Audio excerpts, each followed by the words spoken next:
Anette Horman. Anette is working on her entertaining manual, and today's speech, the entertaining speech, is among other things about her first visit to Utah. And back then, as some of you may remember, the slogan for Utah was, Utah, a pretty great state.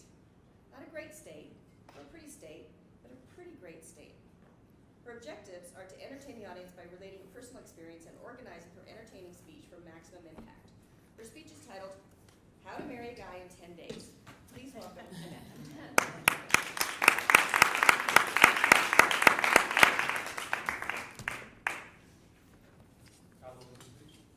5 to 7 minutes.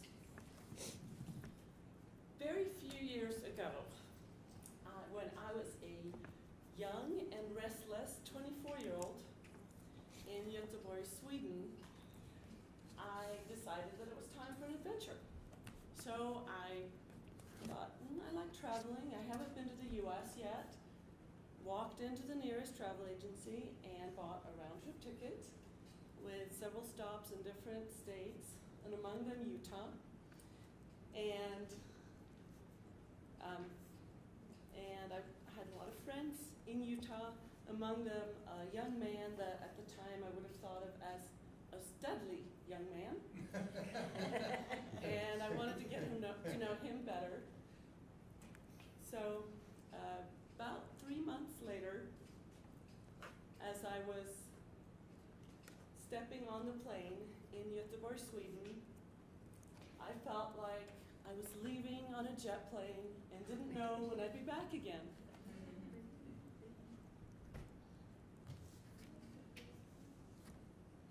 The day after I set foot in Utah for the first time, my friend's son was getting married. At the wedding, I was introduced to a guy named Troy, and Troy and I hung out, chatted, and had a good time for most of the reception and the wedding. And when he was leaving, he said, well, if you ever want to go hiking or climbing while you're here, give me a call. But he forgot to give me his number or a way to get a hold of him. I didn't think too much of it at the time because I had a lot of friends to see, and I was getting busy doing the touristy things, seeing Temple Square, shopping, a lot of shopping. Everything was pretty much 2/3 cheaper here than in Sweden. So, and shopping was fun, especially with friends. We also hung out and partied and had a great time for about 2 weeks until most of my friends all had finals. And the young man, the studly young man, hadn't called or tried to get a hold of me. So I was getting restless and wondering what to do. And remembered that at the wedding, I'd met Troy. Only I could not remember his name, and I realized I didn't have his number. So I talked to the people I was staying with and said, remember at the wedding, I was hanging out with this guy? And they looked at me like giant question marks. Okay, and I said, yeah, he was dark hair, nice looking, not too tall. And they went, well, maybe, well, it's got to be Matt or Troy.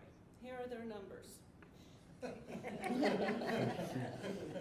I called Troy first and said, hi, this is Anette. I'm from Sweden. I don't know if you remember me, but we met at the wedding, and you said if I ever wanted to climb or hike, to give you a call. And I'd love to. We met up the next day and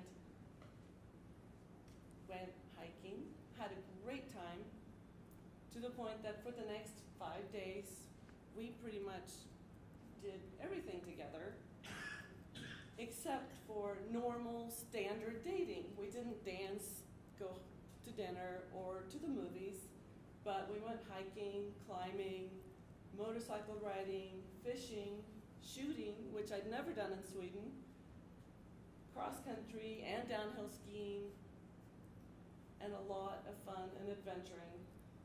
There may even have been some kissing involved. Only after 5 days, on the 6th day, Troy pretty much dropped off the end of the planet, and I didn't see him. And I went, well, that was fun. I had a good time. okay, I probably won't see him again. And I honestly didn't care too much because my friends were done with finals, and the Studley young man had called and wanted to go out on a date. And life in Utah was pretty great. On the 6th day, Troy called and said, I'm sorry I didn't call, but I had my state exams in my EMT, and I haven't had a lot of time. Later, he also said, and I realized that I was getting pretty attached to somebody that was just going to go back to Sweden a few days later, so I didn't call.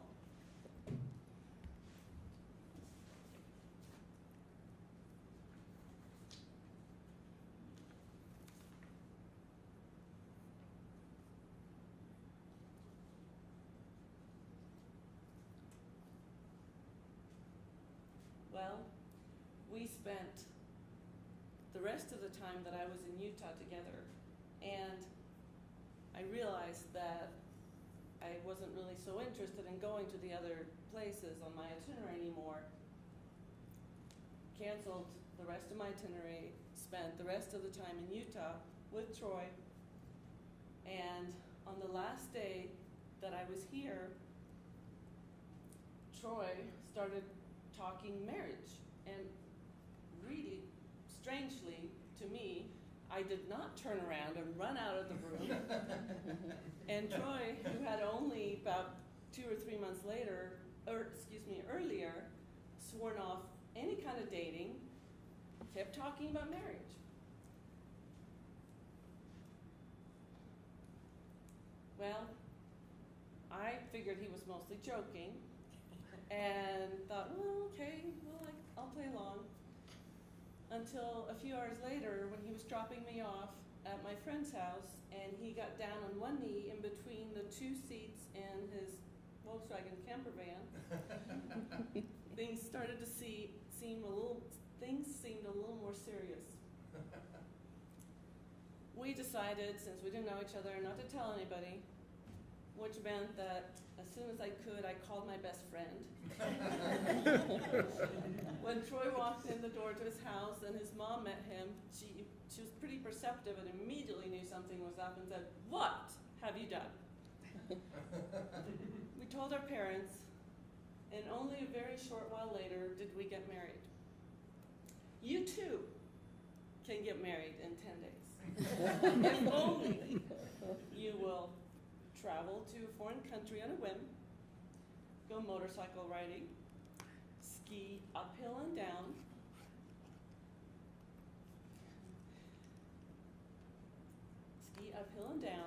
or hang off a cliff with somebody you don't know. I guarantee it works 100% of the time. For me, it worked